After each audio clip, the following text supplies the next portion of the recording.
This video will contain spoilers for the game Omori. It is best experienced blind. If you have not played it yet, I strongly recommend playing it before watching this video. Trust me, you'll be doing yourself a disservice if you don't. Hey, it's me, also known as Nobody, really.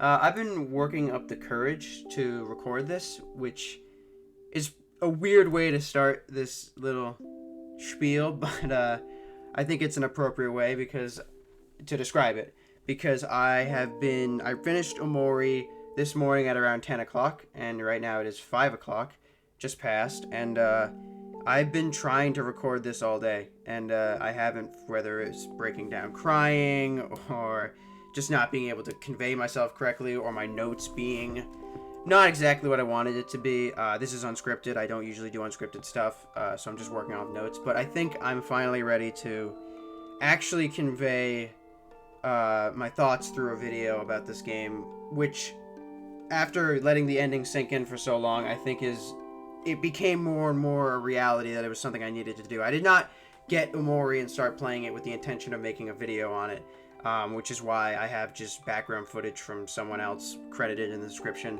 going right now, and this is not a full review. I wasn't expecting a lot of things when I first started playing Omori. I saw my first exposure to it was back in some Nintendo Direct for indies, and they made a big. I heard a little bit about it. I knew it was kind of Undertale-esque, and they made a big deal about it at the indie showcase, and so I was like, all right, I'll give it a shot. I knew nothing about it. Which was evident by the fact that when I got the box for my collection, the M rating on it really threw me off. I was like, what? Okay, why? Just so you know how much I knew about going into this game. For the past few months, I've been sort of going through it. Just life's been tough. We all have those times. This one was especially bad, and I've kind of got pretty low. I don't want to get too deep into it, but I, made some decisions I'm not happy with. I've kind of become shut in a lot of ways, and when I was social, I wasn't social in a way that I was fully happy with, to keep it simple. But when this game came around, I immediately started playing it, and it's slowly but surely solved a lot of problems for me.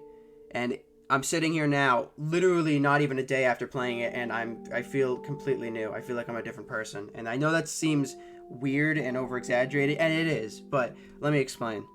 So, one of my main issues was drive. I had none of it.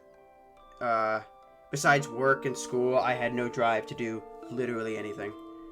Not even playing video games was like a problem for me. It wasn't like I couldn't sit down and play a video game. That's how bad it was. And when I got Omori, the game's world and its mechanics, and especially Basil, who, gets kidnapped in the beginning after you first meet him, all of that was instantly hooking me. And the idea of saving Basil, on the surface of it, with what little I knew about the game at that time, really hooked me. I was like, all right, this is I had a reason to get up in the morning outside of, just bumming around. And I can't explain how weird that is, to get that from a video game. I love video games. I think they can be impactful, but I never thought they could be as impactful as this game was for me, at least in that metric.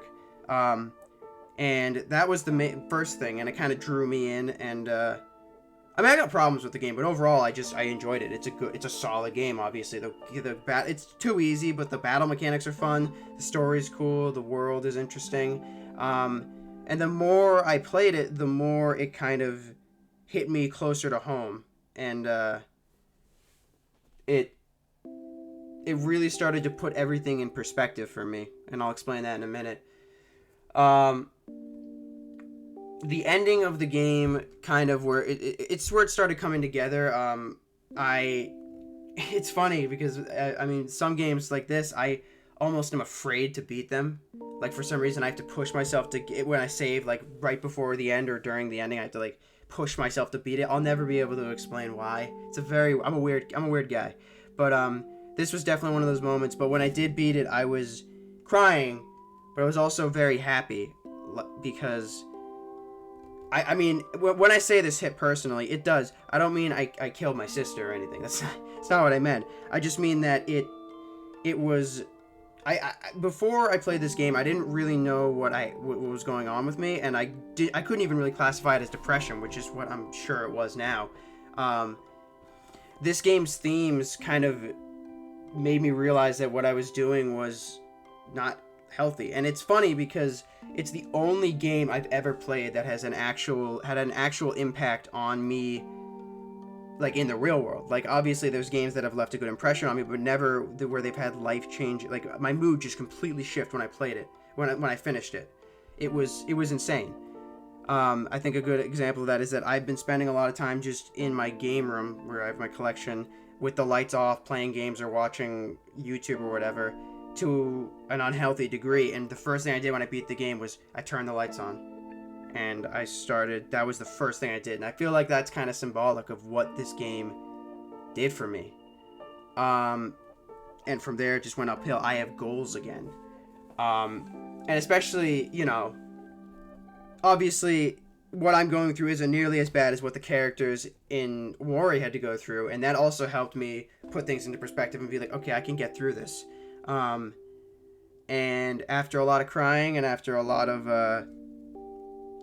everything, a lot of thinking, a lot of pushing myself to really, really challenge what this game made me feel, which is what resulted in this video, I can say that it almost saved me in a way. As stupid as that sounds, as ridiculous as that sounds, it almost feels that way. And right now I'm sitting here again, a couple hours after I beat the game, and I have goals, I have aspirations. All my problems seem less like problems. They seem more beatable.